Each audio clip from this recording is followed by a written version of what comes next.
Schlaflosigkeit erzeugt werden. Konzentrationsstörungen. Und heute ist der World TI-Tag. Das heißt, heute gehen weltweit Menschen auf die Straße, um auf dieses Problem aufmerksam zu machen. Und dieses Problem gibt es in vielen Ländern. In nahezu allen Ländern in Europa, in den USA, in Russland und in China werden Menschen mit sogenannten Neurowaffen angegriffen. Wenn Sie möchten, kommen Sie an unseren Stand, nehmen Sie Infomaterialien mit.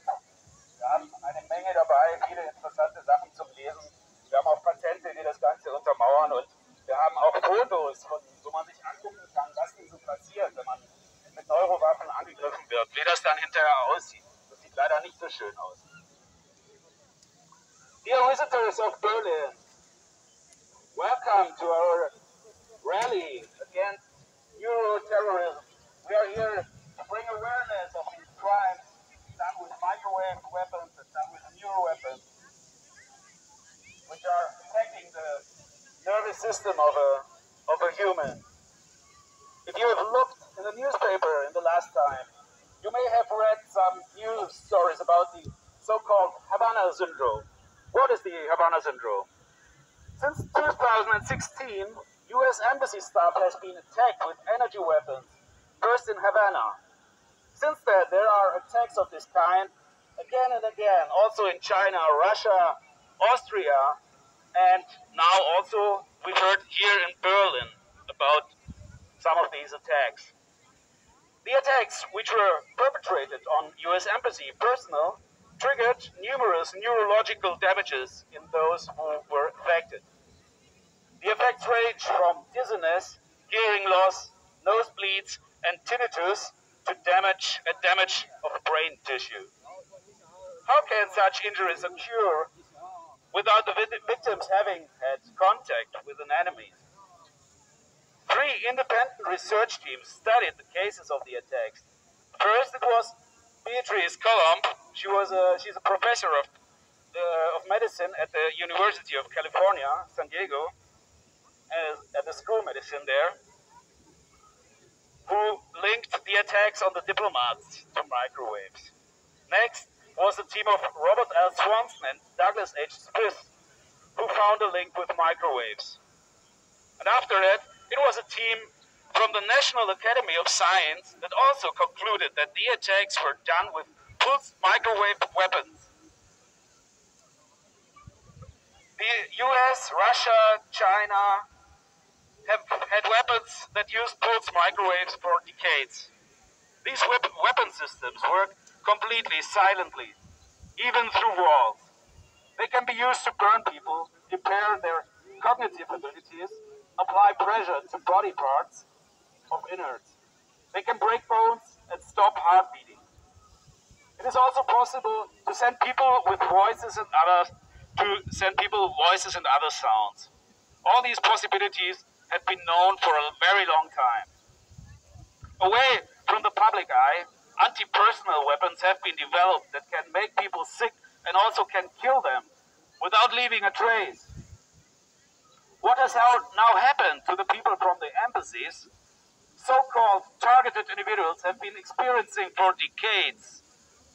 In the process, vicious torture programs are often carried out, which the Stasi called Zersetzung.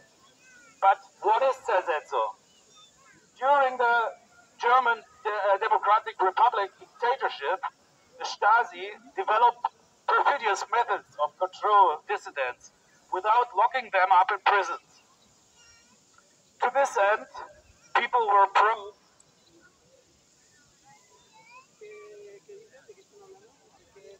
probed into their deepest private lives. Lies and rumors were deliberately spread out them. Their homes were broken into to move objects, and they were prevented from pursuing a successful professional career.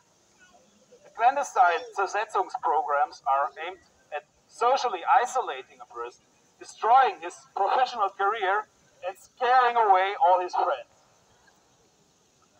Zersetzung served to control dissidents in the German Democratic Republic and render them harmless to the government. These programs are still running today, even though the Stasi has long since cease to exist. We are targeted individuals, and there are thousands more around the world. Today is International TI Day, and people around the world are going on the streets to draw attention to these inhumane methods of torture. Many of us are attacked with electromagnetic weapons known as neuroweapons.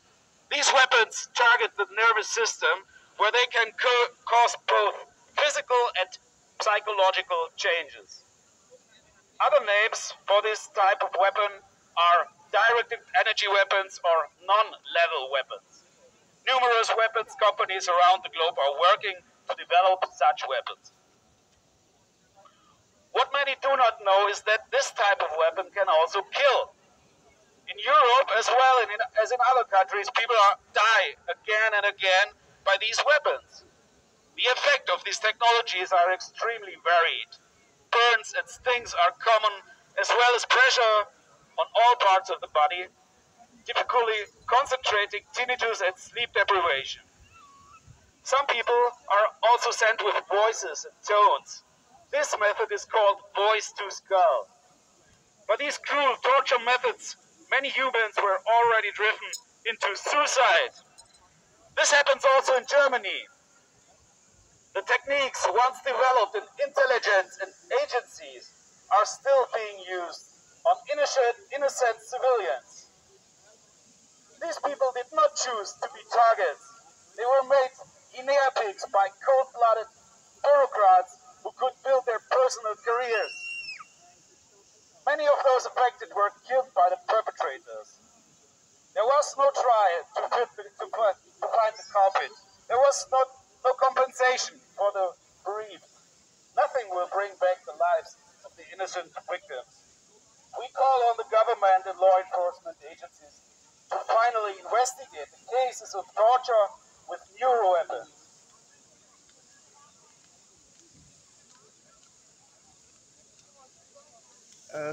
This is in the front of the US Embassy in Berlin. Here you can see the Embassy of the United States.